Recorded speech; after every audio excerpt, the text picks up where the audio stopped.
او که هر یو دهشتګرد دی موږ په خپل وطن کې امن غواړو سر به ورکړو سر ځای ته ویده ونه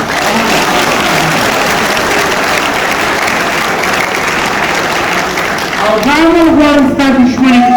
ګرانو ملګرو نن سبا په پښتنو کې خدای یو بیداري پیدا کړې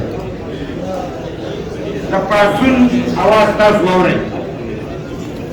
د امن لپاره خلک وځي په قومي سطحه وځي سپینه جنډه او د ټولو پاټو خلک او غیر سیاسي خلک دا خدای پاک زمونږ حالاتو ته کتلي دي خدای دې په پښتنو کې دا یووالی پیدا کړي او دغه رنګې موږ میدان ته ځو هله به د دې دهشتګردۍ نه او د دې خلکو نه خلاصېږو چې قوم یو شي اتفاق او اتحاد وکړي او چې هر څوک مخې ته راځي یېرېږي نه د هغې مقابله کوي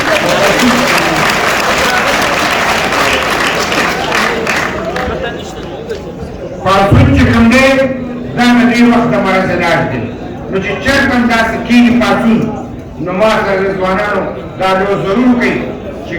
یو ارګنایز طریقې سره د پښتنو د یووالي د سپینې جنډې د لاندې د امن لپاره پاڅون کېږي تاسو به په ایماندارۍ په هغې کې حصه اخلئ او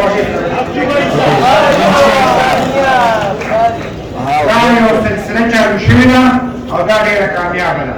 اوس ګرانو ملګرو د خپل د پاکستان دننه دلته چې کوم جنګ روان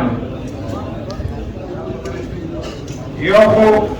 که خبره کې نو هم کفر دی او که نه کې هم کفر دی خو لږه پیکور غواړي